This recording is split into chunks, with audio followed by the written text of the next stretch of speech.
भाविक पंकज बोध दिवाकरम्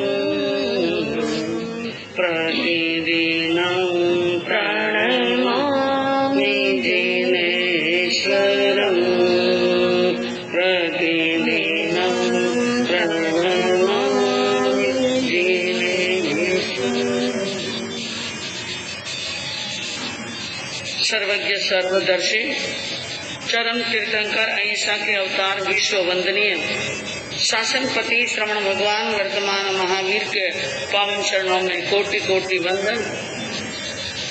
हृदय की अनंत अनंत आस्था के केंद्र, संयम धन के दाता, संसार सागर से फिरने का सन मार्ग बताने वाले पूज्य गुरु भगवंत श्रवण सूर्य दिव्य विभूति 1008 श्री मुरगर केसरी मिश्री जी महाराज साहब के पावन चरणों में कोटि कोटि वंदन। अहिंसा दिवाकर लोकमान्य संत श्री राजस्थान वरिष्ठ प्रवर्तक पूज्य गुरुदेव श्री रूपचंद जी महाराज साहब के पावन चरणों में कोटि कोटि वंदन। मरुद्रा भूषण संत शिरोमणि पूज्य प्रवर्तक गुरुदेव श्री सुकन मुनि जी महाराज साहब के पावन चरणों में कोटि कोटि वंदन। साधना की प्रतिमूर्ति सद्गुणों की उपासिका सरल मन्ना शांत दांत गंभीरा गुरुवरिया महाशक्ति श्री सज्जन कंवर जी महाराज साहब के पावन चरणों में कोटि कोटि धर्म प्रेमी बंधुओं, शीलवती माताएं बहनों, पर्युषण पर्व का 7वां दिन आज यहाँ उपस्थित हुआ है और कल हमने कल्प के माध्यम से 10वें कल्प 8वां कल्प जो प्रतिक्रमण आता है उसके बारे में आपके सामने बात बताई। तो 10 कल्पों के अंदर पर्युषण पर्व 10वां कल्प है। कौन सा कल्प है? 10वां कल्प। और पर्युषण 8 दिन के होते हैं। कहते हैं आगमों के अंदर उल्लेख मिलता है कि पर्युषण के 8 दिन का अठाई महोत्सव मनाया जाता है। तीनों चातुर्मासी, साल में चातुर्मासी कितनी आती है? 3 फाल्गुनी चातुर्मासी, आषाढ़ी चातुर्मासी और कार्तिकी चातुर्मासी। 3 चातुर्मासी और 1 पर्युषण। ये 4 ऐसे महत्वपूर्ण दिन हैं कि इन पर्वों पर देवतागण नंदीश्वर द्वीप में जाकर के 8 दिन का अष्टानी का महोत्सव करते हैं। 8 दिन का क्या करते हैं?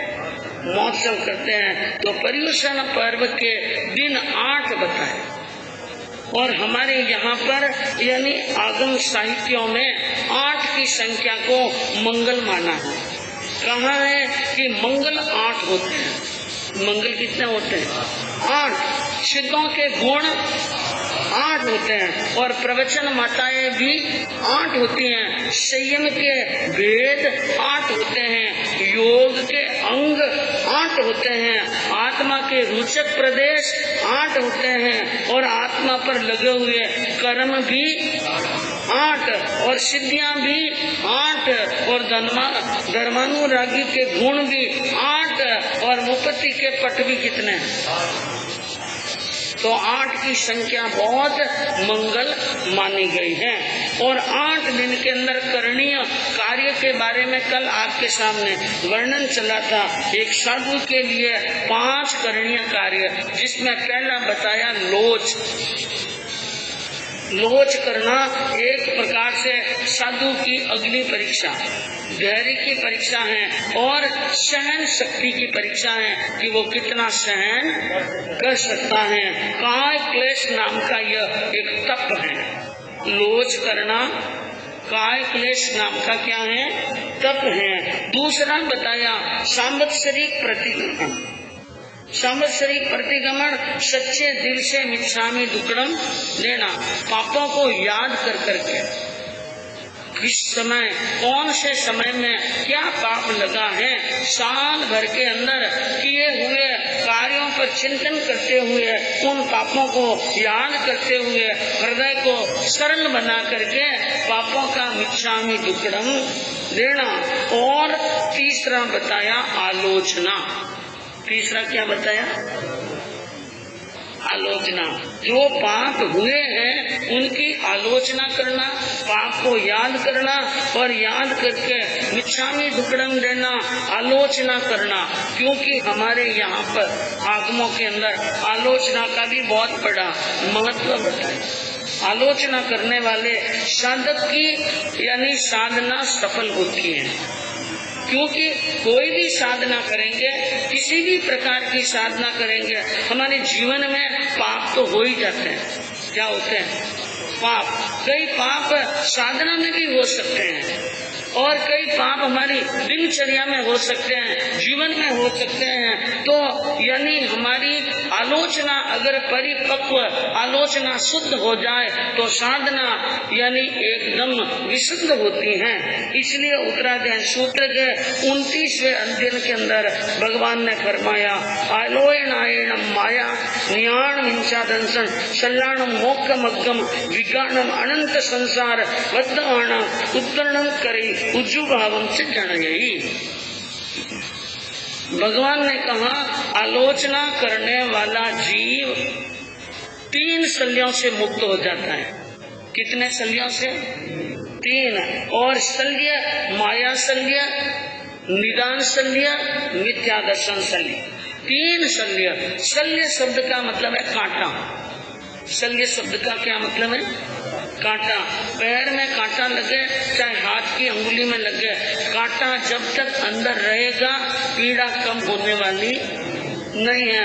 आपके पैर में कांटा लगा और आपने कितने ही कोमल और कितने ही मोटे बूट पहन लिए तो भी आप चलेंगे तो कांटा क्या करेगा? बराबर चुभता रहेगा। इसी प्रकार ये माया, निदान और मिथ्या दर्शन 3 ऐसे कांटे हैं। कितनी बड़ी साधना कर लो, कितनी बड़ी तपस्या कर लो, कितना ही साधुपना श्रावकपना पाल दो, लेकिन ये कांटे जब तक नहीं निकलते हैं आत्मा कल्याण होने वाला नहीं है। तो इनको आलोचना इन तीनों कांटों को निकाल देती है। और ये शल्य जो मोक्ष मार्ग में विघ्न है, अनंत संसार को बढ़ाने वाले हैं, उनको निकाल देती हैं और आत्मा को ऋजु बना देती है। आत्मा को क्या बनाती है? ऋजु। इसलिए आलोचना सुनना भी बहुत जरूरी। कल 8वां दिन है और कल के दिन आपको आलोचना भी सुनाई जाएगी। स्थानांत सूत्र के अंदर आलोचना का महत्व बताते हुए फरमाया कि आलोचना करके, पापों की आलोचना करके और मिच्छामि दुक्कडम देकर मरने वाले जीव विशाल समृद्धि वाले, लंबी आयुष वाले, उच्च जाति के देवता बनते हैं। क्या बनते हैं? उच्च जाति के देव, जिसकी समृद्धि बहुत जोरदार होती है, आयुष भी लंबा होता है और देवता अपनी जाति में उच्च जाति के होते हैं। उनके दर्शन भी अच्छे लगते हैं, उनके बोल भी यानी वो बोलते हैं तो उनकी वाणी भी क्या लगती है? अच्छी लगती हैं, प्रिय लगती हैं। और बिना आलोचना किए अगर कोई जीव मरता है तो पहली बात दुर्गति में जाता है। और अगर देवलोक का देव योनि मिली है तो वो ऊंचे देवलोक में नहीं जाकर नीच जाति का देव बनता है, या ऐसा देव बनता है जब भी वो बोलने के लिए मुंह खोलता है तो देवता 3, 4, 5 देव एक साथ में खड़े होकर कहते हैं और उनको टोकते हैं, बस रहने दीजिए, बस रहने दीजिए, आपको बोलने की जरूरत नहीं है। माँ वासुदेवा, हे देव आपको बोलना बिल्कुल नहीं चाहिए, ऐसे रोकते हैं। आपने कई बार हमारे मानव समाज में भी देखा होगा, एक व्यक्ति के बोलने से लोग नाराज हो जाते हैं। क्या हो जाते हैं? नाराज हो जाते हैं, या किसी का बोल अच्छा लगता ही नहीं है और वो बोलते हैं कभी भी बात बिल्कुल सच्ची होगी, बात बिल्कुल क्या होगी, सच्ची होगी। लेकिन जब भी वो मुंह खोलते हैं तो पंच की जहाँ पर जाजम डली हुई होती है, और जब भी मुंह खोलते हैं तो सब पंच कहते हैं चुपचाप बैठा रहो, सा खाना बोलने की जरूरत को नहीं। उनकी बात भी सुनने के लिए लोग तैयार नहीं होते हैं, उनकी सलाह सुनने के लिए क्या नहीं होते हैं तैयार। इसका कारण है पहले जन्म के अंदर किए हुए पाप और उनकी आलोचना नहीं की। चौथा बताया तपश्चरण। चौथा करणीय कार्य है, साधु हो चाहे श्रावक हो, उनको तपस्या करनी चाहिए। पर्युषण में क्या करनी चाहिए, तपस्या। और यथाशक्ति जितनी शक्ति है उतनी करे। शरीर के अंदर जितना संगन है वैसी तपस्या करे। अमंगल यानी तपस्या करके मन के अंदर अमंगल की भावना आ जाए। ये कैसी तपस्या है, ये तपस्या करने से मेरे मन के अंदर, मेरे शरीर में आदि व्याधि हो रही है, भूख प्यास सहन न हो, आत्म ध्यान आ जाए और इंद्रियों की हानि होने लगे, योग क्रियाओं में, धर्म क्रियाओं में बाधा आए, ऐसी तपस्या नहीं करनी। पांचवा बताया क्षमा के भाव। यह संवत्सरी आ रही है और पर्युषण के अंदर भगवान ने विशेष तौर से, हमारे आचार्यों ने विशेष तौर से एक ही संदेश दिया, कसायों को शांत। कसाय क्या रहनी चाहिए, शांत। और कसायों की उपशांति होनी चाहिए। पर्युषण की सार्थकता तभी होगी कि हमारी कसाएं क्या होगी, शांत होगी। और कहा सूत्रों के अंदर कि से उठी येसु अनूठी येसु वा सुसु समानेसु वा पवित्र। जो आत्मा धर्म में तत्पर है या जो आत्मा अभी धर्म में तत्पर नहीं हुई है, उनको भी, सर्वसाधारण को भी 8 बातों का उपदेश दिया जाता है। पर्युषण में 8 बातों का क्या दिया जाता है। पहले बताया शांति। शांति यानी शांति से रहना। कैसे रहना है, शांति से, सता उपजाना हो सके जितनी। बाकी अगर उपवास एकासन आएंगे और जो भी तपस्या होए वो बात अच्छी है, लेकिन तपस्या हो या न हो तो भी अपनी तरफ से शांति उपजाने का क्या करना, प्रयास, सता उपजाना। वीरति, दूसरा वीरति बताया व्रतों का पालन करना। जो हमारे छोटे बड़े श्रावक साधु के व्रत हैं, उन व्रतों का पालन करना, विषयों का त्याग करना। विषयों का क्या करना, त्याग। और तीसरा बताया उपशम। उपशम का मतलब क्रोध आदि जो कसाय हैं उनको शांत करके रखना, उनको उत्तेजित न होने देना। और चौथा बताया निवृत्ति, भोगों से निवृत्ति। संसार के भोगों से क्या करना, निवृत्ति। ब्रह्मचर्य का पालन करना। शौच, शौच यानी शुद्धता। और वो शुद्धता कौन सी, राग द्वेष से आत्मा को कलुषित नहीं होने देना, राग द्वेष नहीं आना, आत्मा की यह शुद्धता की एक अवस्था है। और छठा बताया आर्जव। आर्जव यानी मायाचार नहीं करना, कपट नहीं करना, सरल बन करके रहना। सातवां बताया मार्दव, अहंकार नहीं करना और विनय नम्रता रखना। यह सातवां बताया। आठवां बताया लाघव। लाघव यानी परिग्रह कम करना। परिग्रह को क्या करना है, कम करना। तो इस प्रकार यह पर्युषण के अंदर करने योग्य 8 कार्य हैं। बंधुओं, इन कार्यों को, इन 8 उपदेशों को हम अपने जीवन के अंदर धारण करेंगे तो हमारा पर्युषण मनाना क्या होगा, सार्थक होगा। आज हमारे यहाँ पर 2 प्रसंग और जुड़े हैं। एक तो पूज्य आचार्य सम्राट शिव मुनि जी महाराज साहब की जन्म जयंती, और यहाँ तपस्या का भी पावन प्रसंग है। कई तपस्याओं के फाइनल पचकान होने वाले हैं और आपके सामने वर्णन चल रहा था कृष्ण चारित्र के माध्यम से। 3 समाई करनी है। आचार्य सम्राट की जन्म जयंती है और आज दिन कल ही बताया, परसों भी बताया, पहले रोज भी बताया था कि 3 क्या करनी है, सामायिक और पर्यूषण चल रहे हैं, तपस्या का यानी प्रसंग चल रहा है, महापुरुषों के जन्म और उनके यानी आदर्श त्याग और तपोमय जीवन का वर्णन चलेगा। इसलिए ज्यादा नहीं तो कोई बात नहीं, सामायिक का तेला करके महापुरुषों के पावन चरणों में और पर्यूषण पर्वादी राज का स्वागत करें। इसलिए जिन जिन भाइयों को 3 सामायिक नहीं ली है वो 3 सामायिक करने का क्या करें, प्रयास करें। प्रवचन का मंगलिक न हो तब तक बीच में न उठे। तो आपने कल सुना था नारद ऋषि कहाँ पहुँच रहे थे, पूरे भूमंडल पर उन्होंने क्या देखा, न मथुरा में यादव है न सोरीपुर में यादव। ओम अरहम सिद्ध पद नामी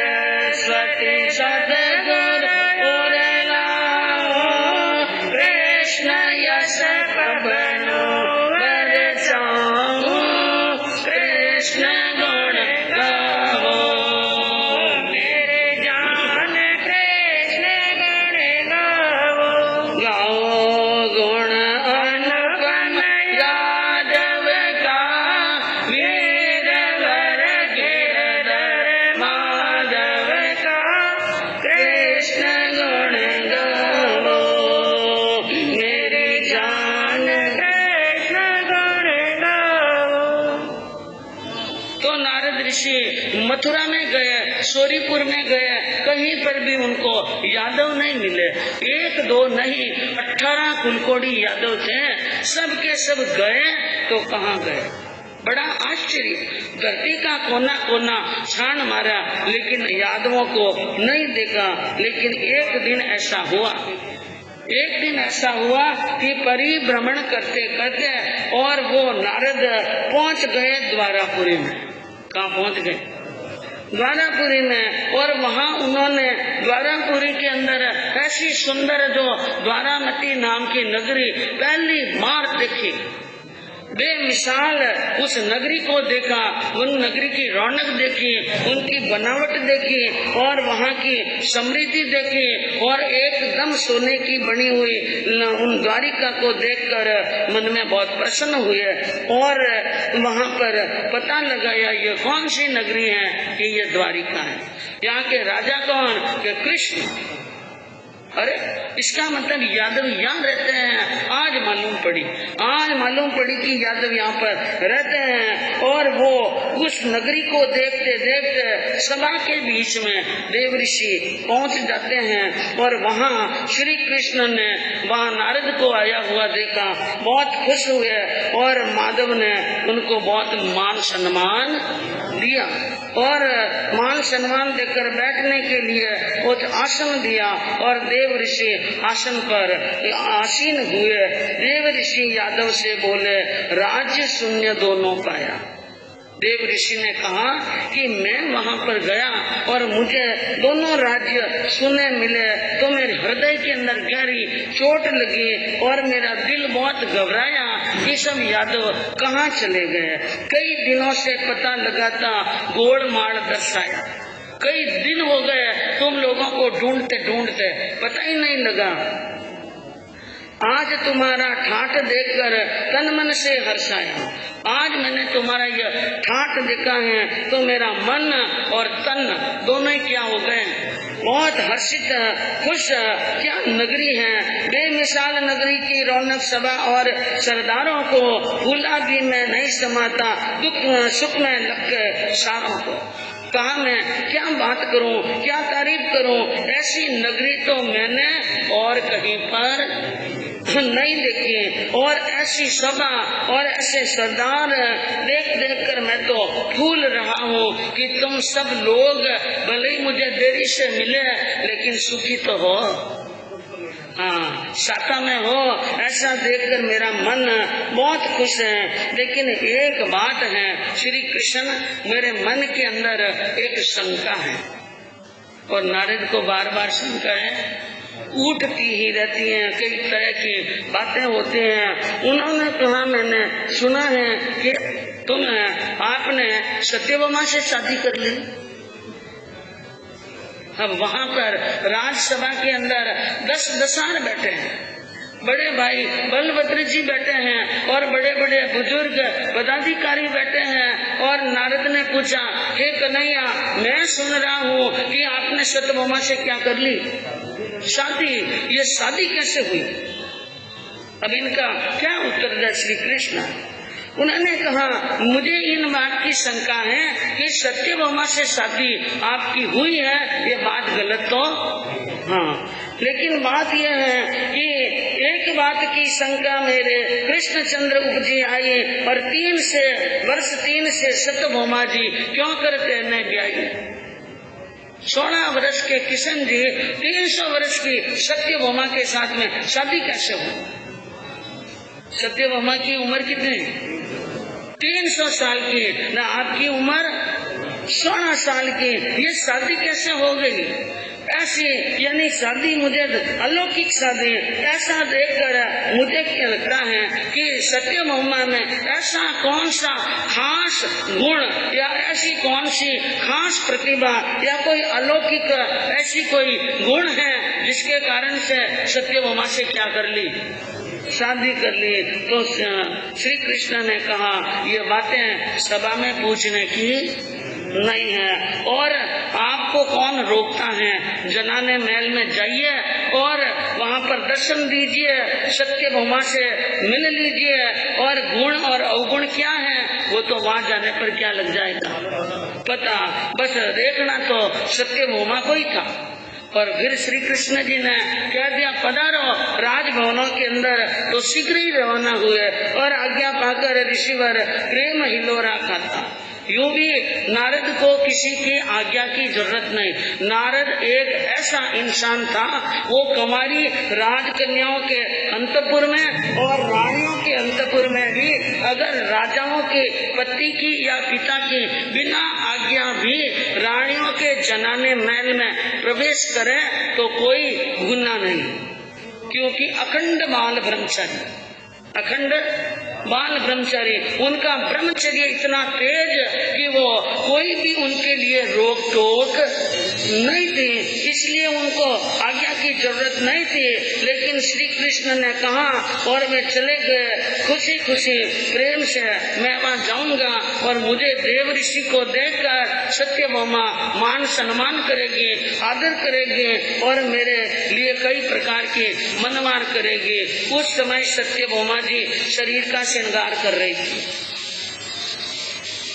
नहा धोकर के सुंदर वस्त्र आभूषण पहनकर एक चंदन की चौकी पर बैठी। सामने बहुत बड़ा आईना लगा हुआ था, उन आईने में देख देख कर दासियां सखियां उनका श्रृंगार कर रही थी और वो अपना श्रृंगार देख रही थी। पीछे से आए नारद, पीछे से नारद आए तो सत्यभामा जी के प्रतिबिंब के पास में ही प्रतिबिंब पड़ा नारद का, और नारद को देखकर पता नहीं मजाक सूझा या पहचाना नहीं, एकदम चिल्लाई, सत्यभामा सखियां दौड़ो, दासियां दौड़ो, ये भूत कहाँ से आ गया, ये प्रेत कहाँ से आ गया, जल्दी से आओ, इनको क्या निकालो, बाहर निकालो, नहीं तो ये खा जाएगा, मौत के मुंह में डाल देगा, छोड़ो मत और धक्का देकर के क्या निकाल दो।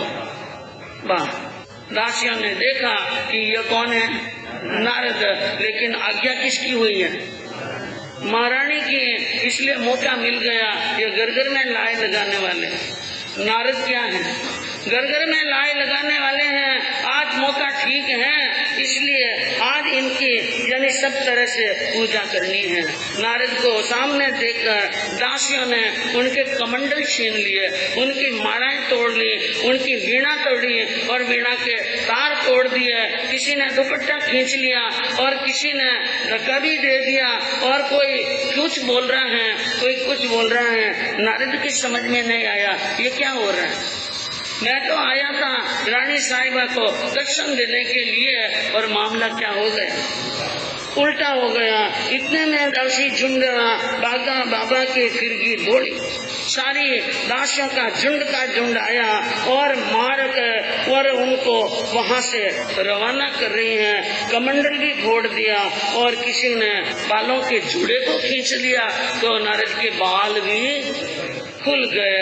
अपने आप को बचाने के लिए बड़ी कठिनाई से नारद छूटे और अपनी आकाशगामिनी विद्या से चलते हुए सीधे कैलाश पर्वत की शिखर पर पहुंच गए और वहां जाकर के देखा फूटा हुआ कमंडल और टूटी हुई वीणा और उनके तार, जगह जगह लगी कोई चोट और फटा हुआ दुपट्टा और इतने सारे अपशब्द याद करके बहुत दुख हो रहा है।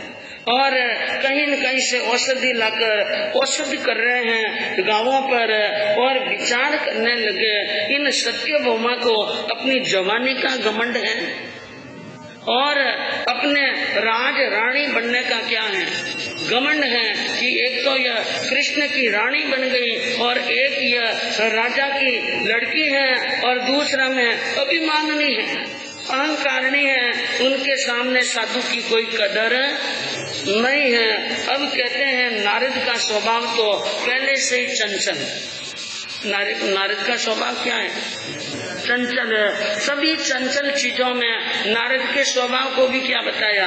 चंचल कि एक जैसे एक बंदर होता है, उन बंदर को मदिरा पिलाते और मदिरा पिलाने के बाद में भूत उनके शरीर में प्रवेश कर जाए और बिच्छू ने डंक लगा दे, फिर वो कैसे नाचता है, उसी प्रकार नारद बिना छेड़े ही नाच जाता है। छेड़ लेने के बाद में तो पता ही नहीं। विचार किया बड़ी गजब की सत्यभामा ने, लेकिन मैं इनके गैर का बदला लिए बिना रहने वाला। हरिओम मान की सोनारे रूप धन यौवन मत वारे, लगाना इसके क्या करे, लगाया मेरे को धक्का, दिखा दो मजा काश पक्का, कृष्ण गुण गावो मेरी जान, कृष्ण गुण गावो। नारद ने मन में विचार किया, मेरे मान का हरण किया और मेरे यानी मुझे बहुत धक्के लगाए, किस इनको मैं ऐसा मजा चखाऊं कि जिंदगी की अंतिम सांसों तक याद करती रहे कि धक्का नारद के लगाया था। इसका फल भी क्या मिलेगा? पक्का मिलेगा। क्या करूं? इनका अपहरण करा दूं। अपहरण कराऊं तो कृष्ण का अच्छा नहीं लगेगा, लोग क्या कहेंगे, एक पत्नी की रक्षा नहीं कर सका, ये राज की रक्षा क्या करे। कलंक लगाऊं तो ये सती है, पतिव्रता है, इनका कलंक उतर सकता है और लोग मुझे ही कहेंगे कि इनकी बातों का कोई भरोसा। हाँ, पहले ही कहते हैं कि नारद तो गप्पी हैं, गप्पे मारते रहते हैं, फिर पानी उतर जाएगा, इसलिए और कुछ नहीं, शौक अब लाऊं इस ऊपर। इसके ऊपर क्या लाऊं? शौक।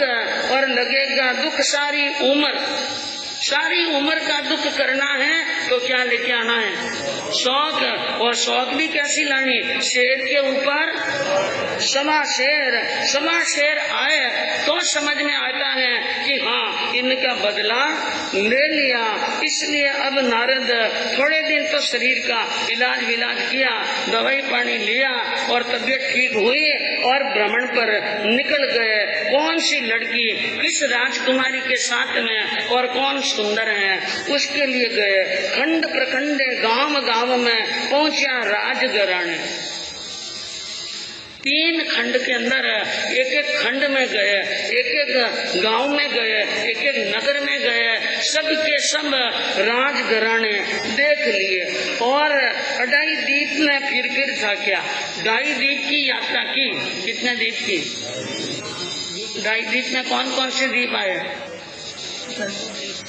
जम्बो दीप, दात्यगण दीप और अर्ध पुष्कर दीप, 3 खंड, 3 ढाई दीप और 2 वैताडीगिरी। वैताडीगिरी पर्वत की 2 श्रेणियां जहाँ विद्याधर राजा रहते हैं। राजाओं को विद्याधर राजाओं के घर घराने देखे, अड़ई दीप में फिर थाक्यो और गिरी वैताडी 2 श्रेणी, भूमा पग अंगुष्ठ बराबर मिली नहीं मृग नैनी। अड़ई द्वीप के अंदर 2 श्रेणियों के अंदर सत्य भूमा के पैर के अंगूठे की होड़ कर सके ऐसी कहीं पर सुंदर कन्या नहीं मिले। विचार किया परमात्मा ने, ब्रह्मा ने सारा रूप सत्यभूमा जी को ही दे दिया क्या? और कोई रूप वाली रही कि नहीं? अगर कोई रूपवान सुंदर, इनसे भी ज्यादा सुंदर कन्या नहीं मिली तो मुझे तो जहर खा के मरना ही पड़ेगा। शादी किसकी करानी है? श्री कृष्ण की। और जंजाल किसके लग गया? नारद ऋषि के। नारद सोचे रूप बना है, क्या सो झगड़ो लाग्यो, नहीं मिली तो मरनो पड़सी वेर मार रो जाग्यो। इस प्रकार सोचते सोचते लास्ट के अंदर पहुंच गए कुंदनपुर, महाराजा भीष्म की राजसभा के अंदर। और नारद को आया देखकर, क्योंकि कोई भी राजा होता नारद का पहले से ही क्या कर लेता, हाँ मान कर लो, सम्मान कर लो। अगर थोड़ा सा मान सम्मान में कमी पड़ गई तो इधर की बातें क्या हो जाएगी उधर। इसलिए उठकर आदर दिया, चरणों में शीश झुकाया और बैठने के लिए सुंदर बहुमूल्य आसन दिया। ऋषि राज बैठ गए, राजा से बात कर रहे हैं। उसी समय रुक्मैया उनका सुपुत्र पैर वंदन करने के लिए वहाँ पर आए और राजा ने इशारा किया अपने सुपुत्र रुक्मैया को कि ऋषि राज के चरणों में क्या करो, नमस्कार। ऋषि राज के चरणों में नमस्कार किया। रुक्मैया को देखा, इतना सुंदर देव कुमार, कामदेव को लज्जित करने वाला। अगर इसके कोई बहन है तो अवश्य क्या होगी, बहुत सुंदर होगी। इसलिए ये कैसे पूछा कि आपके बहन यानी है कि इसके बहन है या नहीं, और है तो भी कुंवारी है कि शादीशुदा, ये तो भी बात जाननी चाहती जरूरी। इसलिए एक बात पूछी नारद ने भूप कि यह कौन है, ये जो अभी राजकुमार वंदन कर गया ये कौन है? उसने कहा ये आपका शिष्य, आपका दास है, दयालु, और यही हमारा बेटा है। ऐसी बात कही तो पूछ लिया नारद ने कितने बेटे? का एक बेटा एक भाई, एक बेटा और एक भाई। नाम सुनते ही कलेजा क्या हो गया ठंडा कि एक भाई है। और कहा गुरुदेव जाइए जनाने महल में और बेटी राजकुमारी को भी क्या दे दो वंदन। समझ में आ गया बेटी यही है, इसका मतलब अभी तक शादी नहीं हुई। 2 बात तो क्या हो गई, बेटी है और अभी तक क्या है, कुंवारी है। इसलिए वो शीघ्र ही बिना विलंब किए वहाँ से क्या हो गए रवाना। और रवाना होकर के वहाँ जनाना महल के अंदर पहुँचते हैं। विक्रम नृप भाग्यने गुणधारी वंदना की देते नवारे, रुकमणि पिन गुरु चरनारे, वंदना भक्ति से कीनी, नारद मुनि आशीष देने, कृष्ण गुण गावो मेरी जान, कृष्ण गुण गावो। महल में गए। भीष्म राजा की एक बहन थी, वो भाई के पास ही रहती थी। तो उन बहन के पास में यानी रुक्मणी और वो उनकी भीष्म राजा की बहन बुआ भतीजियां एक ही महल में रहती थी। इसलिए वहाँ पर बुआ जी ने नारद ऋषि को पहचाना और वंदन किया। उसी प्रकार रुक्मणी ने भी गुरु के चरणों में क्या कर लिया, वंदन कर लिया। और वंदन करने के बाद में हाथ ऊपर उठाकर आशीर्वाद दिया और शुभ मंगल बात कही और आशीर्वाद के अंदर फरमा दिया नारद ने डायरेक्ट, कृष्ण की हो ना पट रानी, रुक्मणी मन मंदिर माने, बुआ जी गति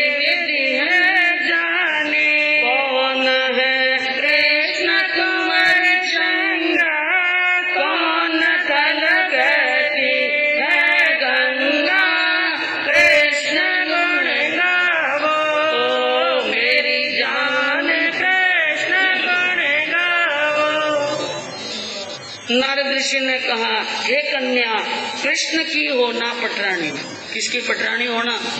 नाम ही बता दिया, नाम ही बता दिया कि कृष्ण की पटरानी होना। कृष्ण का नाम सुनते ही रुक्मणी के मन के अंदर एक अजीब प्रकार की हलचल हुई, रोंगटे खड़े हो गए। रुक्मणी मन मंदिर मानी। रुक्मणी ने अपने मन में धारणा कर ली कि पटरानी किसकी बनना? कृष्ण की। बुआ जी ने उनका चेहरा पढ़ लिया। रुक्मणी ने मन में क्या सोचा, बुआसा ने पढ़ लिया और हाथों हाथ नारद जी से पूछ लिया, कौन है कृष्ण कुंवर चंगा? यह कृष्ण कुंवर कौन है और कहाँ पर बसता है? कौन सा देश है? कौन सा नगर है? और माता पिता कौन है? जाति कौन सी है? कुल कौन सा है? वो राजा है या राजकुमार है? गणपति हैं या राजकुमार हैं? भाई और बंधुओं की जोड़ कैसी है? भतीजे और भतीजियां कितनी हैं? राज्य छोटा सा है या बहुत बड़ा है? चलने में हाल चाल कैसी है? बोलता है तो बोली कैसी है? विद्या का रसिक है या नहीं? और 72 कलाओं में प्रवीण है या नहीं? और क्या क्या गुण है? क्या क्या प्रतिभाएं हैं? कौन कौन सी विशेषताएं हैं? हे नारद ऋषि, ये भी बताओ कि गोरो है कि काड़ो? हाँ, सबसे पहले कहीं भी लड़की के लिए लड़का देखने के लिए जाए तो पहली शर्त में क्या होना चाहिए? गोरा, सांवला, सलूना, यानी गोरा है कि काला है, सांवला है। आपसे मुख से सुनकर हमें बड़ी क्या होगी? तसल्ली। अब श्री कृष्ण के बारे में नारद कहने लगे। गोरा ने काला की बात आई तो सीधी पहले वही बात उठाई, ओ मारो कृष्ण कन्हैया सांवरो मन मोहन गारो रे। मारो कृष्ण कन्हैया सांवरो मन मोहन गारो रे। वल्लभ लागे दुनिया ने यो वंशी यदुवंशी पूनम शशि शरी को देवकी तनो दुलारो रे। वसुदेव कुल दीपक हलधर बड़ बंधव रसवारो रे। शहर सोनारो सारो रे। मारो कृष्ण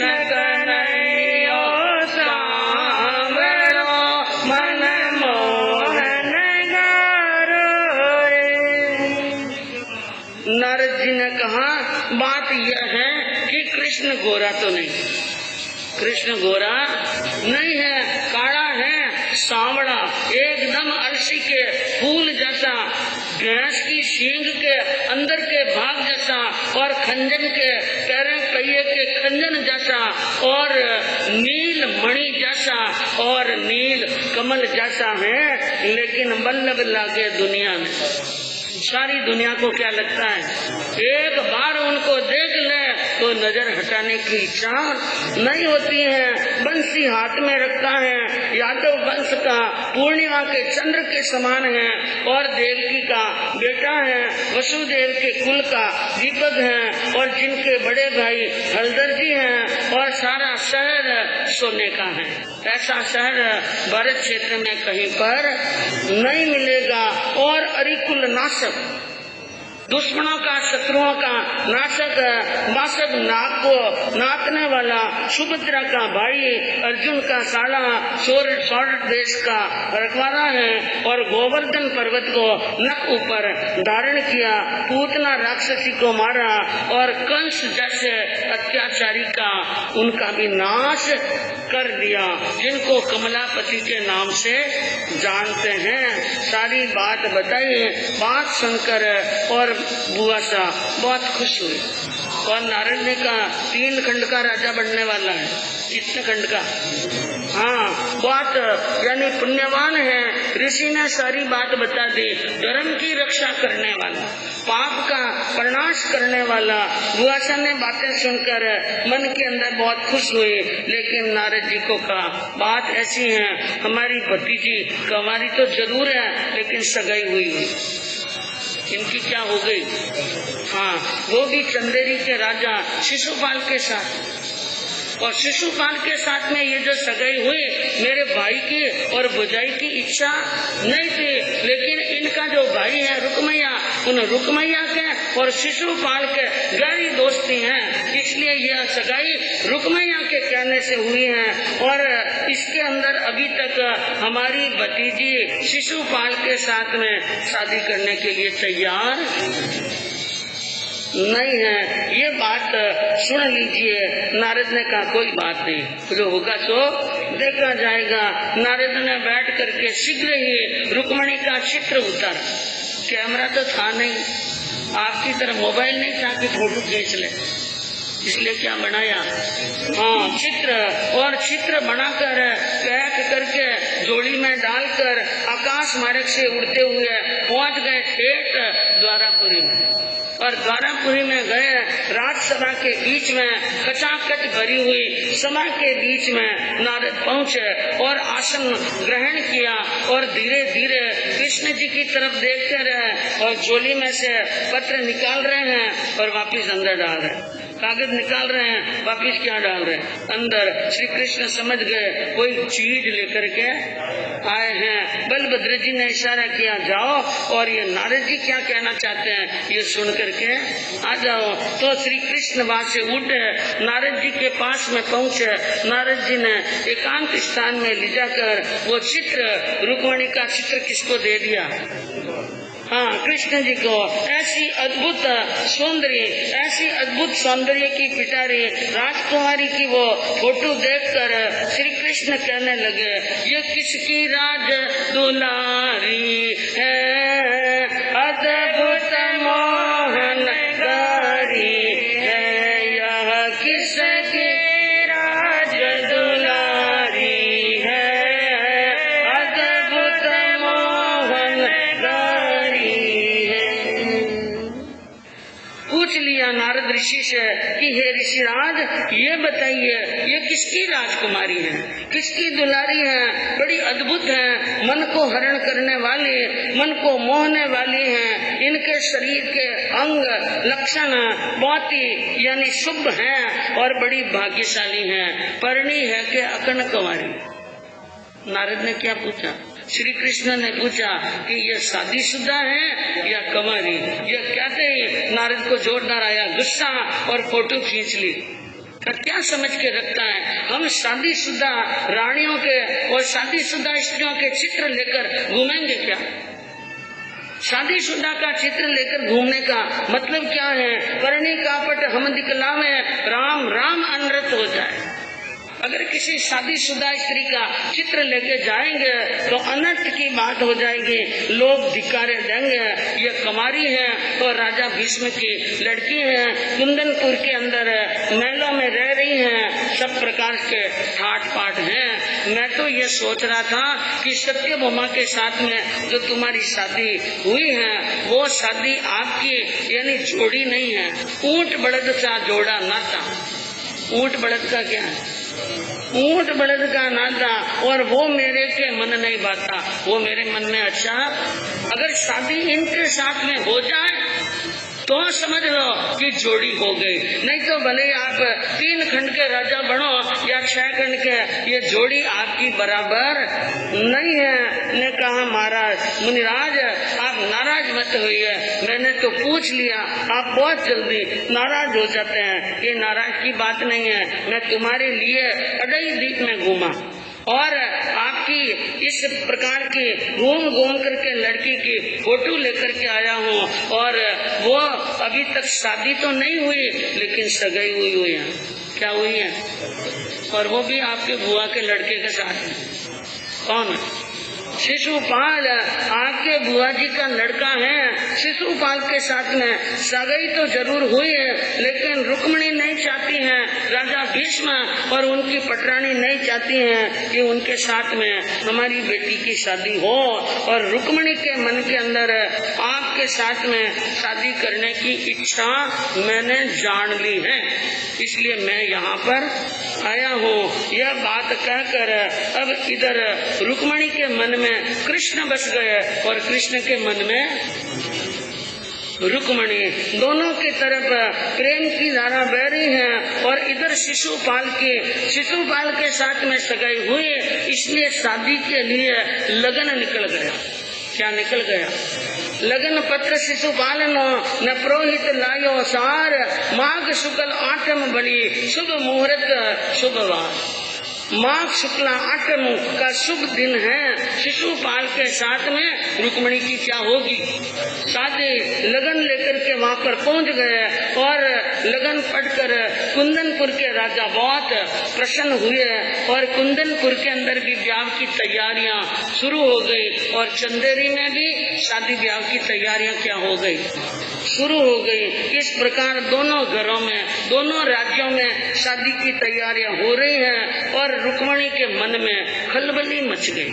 बुआसा के पास में आई और आकर के कहने लगी, बुआसा अब पुरोहित आ गया, यहाँ पर शादी की तैयारियां हो रही हैं और वहाँ भी शादी की क्या हो रही है तैयारी, और लगन के दिन नजदीक आ रहे हैं और कृष्ण को यहाँ आने के लिए आमंत्रण निमंत्रण भेजा ही नहीं, वो यहाँ आएंगे नहीं और मैं उनके शिशुपाल के साथ में शादी करने वाली नहीं हूँ। अगर ये ऐसा हुआ तो मैं अग्नि के अंदर अपनी काया को जलाकर भस्म कर लूंगी, लेकिन ये शादी करने वाली नहीं हूँ। बुआसा ने कहा, बेटी चिंता मत कर, एक काम कर, एक पत्र लिख श्री कृष्ण के नाम।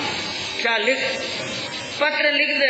मैं एक सांड तैयार करती हूँ जो एक घड़ी के अंदर 10 योजन चले, एक घड़ी में 10 योजन चले, ऐसी तीव्र गति से जाने वाली सांड तैयार कर उनको द्वारिका भेज लेते हैं और वो कल सुबह का सूर्य उदय होते ही और द्वारिका पहुँच जाएगा दूत और पत्र श्री कृष्ण के हाथ में दे देगा।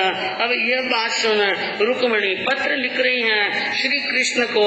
एक बढ़िया सा पाना लिया और मोती जैसे सुंदर सुंदर अक्षर लिखने लगी, अत्र मंगलम तत्राप्यस्तु। हम यहाँ पर राजी खुशी हैं और आप भी वहाँ पर राजी खुशी होंगे। ऐसे ही तो लिखते हैं हम यहाँ पर परमात्मा की कृपा से राजी खुशी मजा में है। सब भूल गया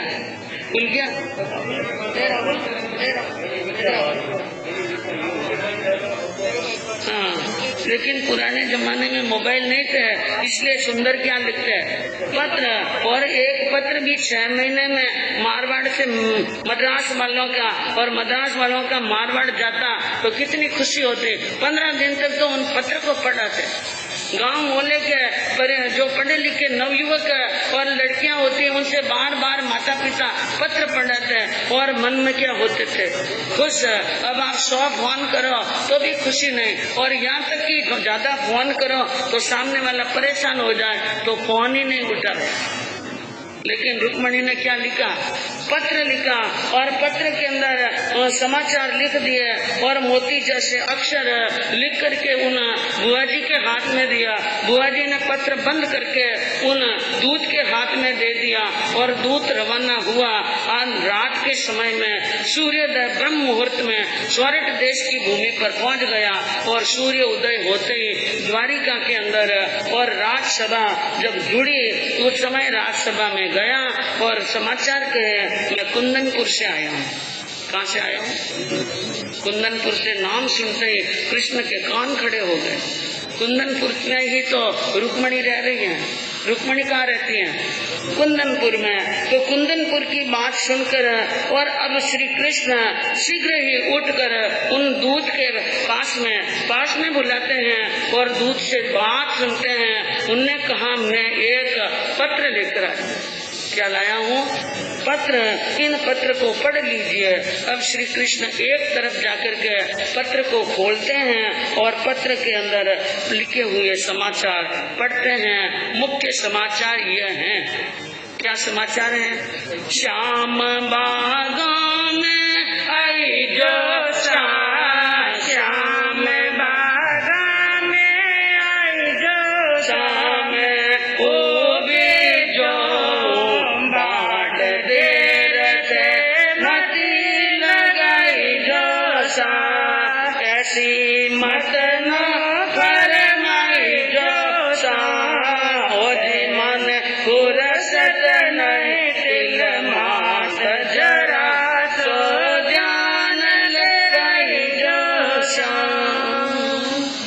रुक्मणी ने मुख्य समाचार लिखे कि हे श्याम, हे कृष्ण कन्हैया, हे घनश्याम, बागों में आ जाना, कुंदनपुर के बगीचे के अंदर आ जाना, और मैं आपका इंतजार करती हुई वहाँ पर मिलूंगी। और मैं जो समय बता रही हूँ उन समय का आप क्या रखना, ध्यान रखना, और देर मत लगाना। देर लगा दी तो मामला क्या हो जाएगा, गड़बड़ हो जाएगा। इसलिए जल्दी से पधार जाना। मैं समझती हूँ आपके बहुत सारे काम हैं, आप राजा हैं इसलिए व्यस्त होंगे, लेकिन ये मत कहना जाना कि अब इस समय मेरे फुर्सत नहीं है। ऐसा नहीं कह के शीघ्र ही मेरी बात पर क्या देना ध्यान। और कब आना है? माघ सुद आठम जानो सा, माघ सुद आठम जानो सा, अम्बा के उद्यान मिलन रो मोद बनायो सा। दिन बताया माघ सुदी आठम, बगीचे में, और अम्बा का जो मंदिर है, माँ का क्या है, देवी माँ का मंदिर है, उस मंदिर के अंदर मैं वहाँ पर रहूंगी। आप वहाँ पर पधार जाना। सारी बात सुनी और उसके बाद पढ़ ली। कहा नारद मुनि ने लगाया, लिख दिया। नारद मुनि ने आपके गुण किए, श्री कृष्ण समझ गए, उधर भी ने लगा दिया और इधर भी लगा दिया, सब कुछ हुआ। अब बात अच्छी तरह से पत्र पढ़कर हलधर के पास में आए और वो पत्र हलधर जी के हाथ में दे दिया, क्योंकि श्री कृष्ण और हलधर जी के बीच में बहुत गहरा प्रेम, भाई की जगह भाई और दोस्ती की जगह दोस्ती। पत्र दे दिया, पत्र पढ़ लिया हलधर ने, और श्री कृष्ण ने पूछा पत्र के जवाब में क्या लिखना है, पत्र के जवाब में क्या लिखना है।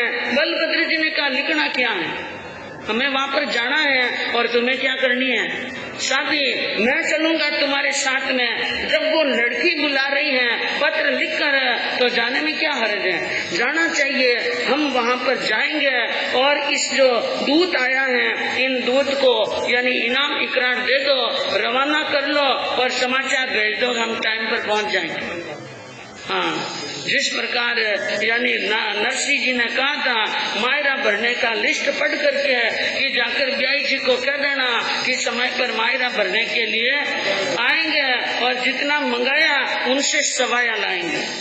तो बलभद्र जी ने कहला दिया और श्री कृष्ण ने उन दूत को बहुत सारा मन पसंद और अनाप शनाप धन अतुलित माया दी। प्रेम पूर्वक कह दिया जाकर कह देना कि अम्बा के मंदिर के अंदर माघ शुक्ला आठम के दिन जो टाइम और जो दिन तिथि वार बताया उस समय वहाँ पर पहुँच जाएंगे। यह बात कहकर उनको वहाँ से रवाना कर लिया। दूत कुंदनपुर में आ गया, रुक्मणी जी को सारी बात बुआसा को बात कह दी। रुक्मणी के मन के अंदर बड़ी प्रसन्नता है, इधर भी प्रसन्नता उधर भी प्रसन्नता। लेकिन नारद ऋषि बैठे बैठे क्या सोच रहे हैं, इधर उधर को बात तो कर लिए, लेकिन बेचारे शिशुपाल को क्या मालूम कि मैंने गपला किया है।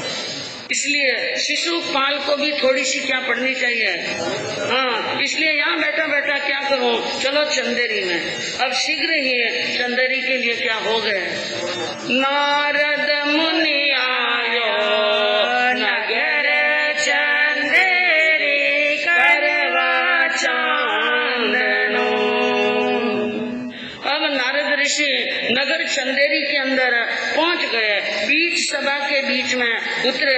शिशुपाल ने मान सम्मान बढ़ाया और मीठे वचन बोलकर और आसन पर बिठाया और कहा कि आप बहुत समय के बाद में पधारे हैं, कृपा रखिए, मेहरबानी रखिए। नारद ने कहा कृपा मेहरबानी की तो कोई कमी, कृपा तो हमेशा बरसती रहती है।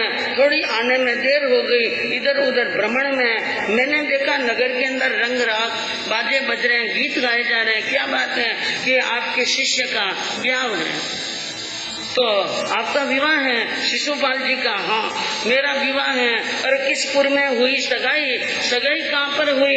ये कुंदनपुर के राजा भीष्म की लड़की रुक्मणी के साथ में। नारद ऋषि ने कहा 3 खंड के अंदर वो एक ही लड़की है, अढ़ाई द्वीप में उनके जैसी लड़की मिलने वाली नहीं है। लड़की बड़ी सुंदर, लड़की बड़ी गुणवान गुणवान और बड़े भाग्य से तुम्हें मिली है। और सावा कद का लगन कौन से? तो लगन का पाना ला करके सामने रखा और पाना देखकर सिर पकड़कर माथा हिलाने लगा। मामला ठीक नहीं है। मामला क्या नहीं है?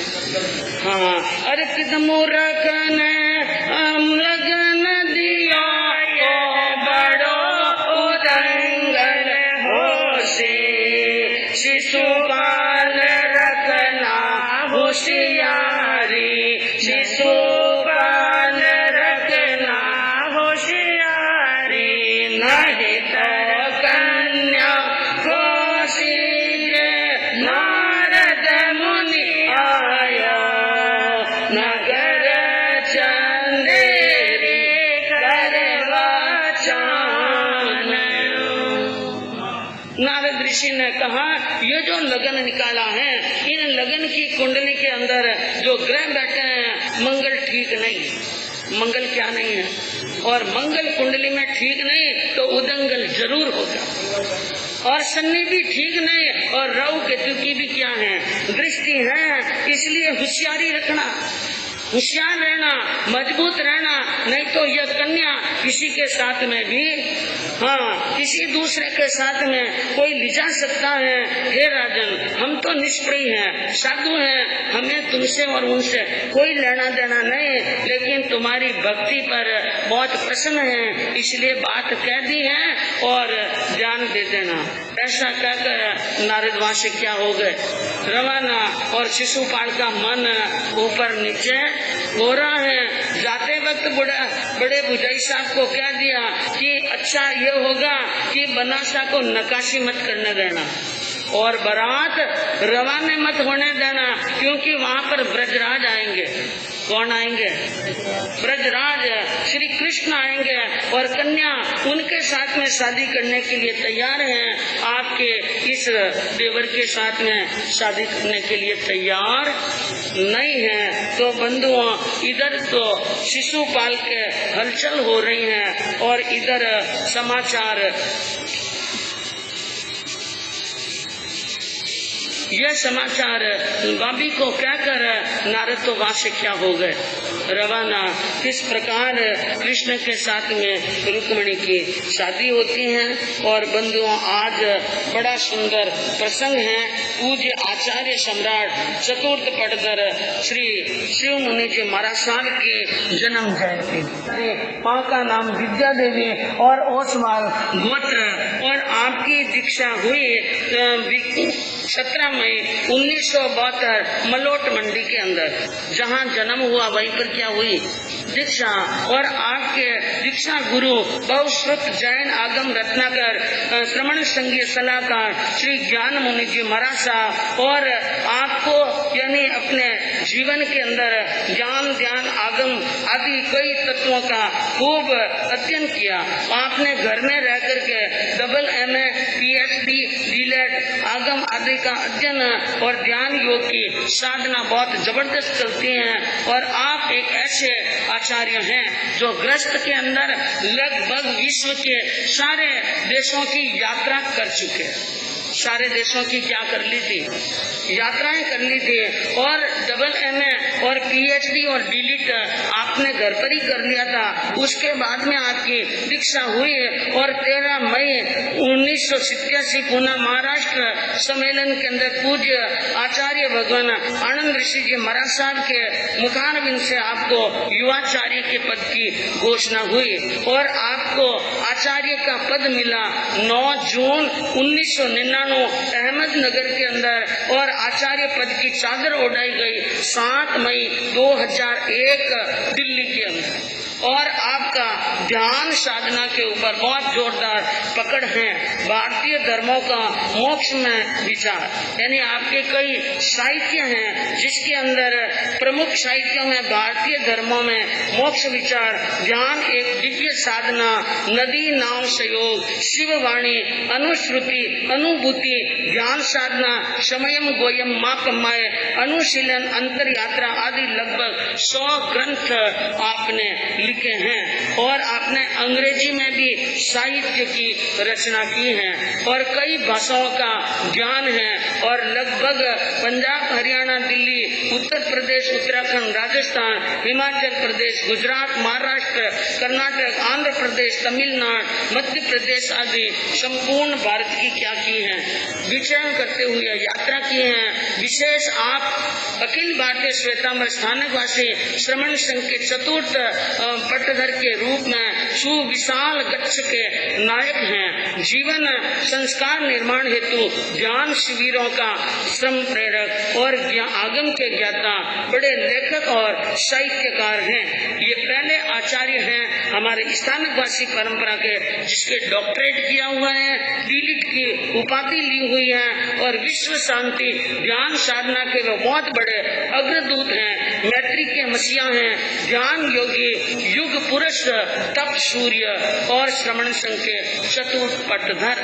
जैन दर्शन की मूल साधना आत्म ध्यान, जैन दर्शन की मूल साधना आत्म ध्यान है। उनके आप बहुत बड़े अन्वेषक हैं, वीतराग साधना के प्रचारक हैं, आत्मज्ञानी संत रत्न हैं और लगभग 38 वर्षों से आपके एकांतर के क्या चल रही हैं तपस्या। 25 वर्षों से श्रमण संघ के आचार्य के रूप में श्रमण संघ की बागडोर अपने हाथों में थामे हुए हैं। आपके भीतर समय का अभाव होते हुए मैं शॉर्ट में आपको ये बताऊं, पूज्य आचार्य सम्राट शिव मुनि जी महाराज साहब जितने बड़े आचार्य हैं उतनी बड़ी सरलता है, सौम्यता है। उनके भीतर अरिहंतों की भक्ति है, सिद्धों की ऊर्जा है, आचार्यों का शौर्य है, उपाध्यायों की ज्ञान पिपासा है और साधुओं जैसी सरलता और संकल्प बद्धता आपके अंदर विद्यमान है। पुरुषार्थ और क्षमा, प्रार्थना, विनय, कृतज्ञता के भावों से असंभव कार्य को भी आपने संभव कर लिया। आपको मालूम है एक बार श्रमण संघ टूट गया था, अभी कुछ वर्षों पहले की बात है। श्रमण संघ टूट गया था, लेकिन आपकी पुण्यवाणी और आपके इस भाग्य से और आपकी आत्मबल की साधना इतनी मजबूत थी कि आपका यह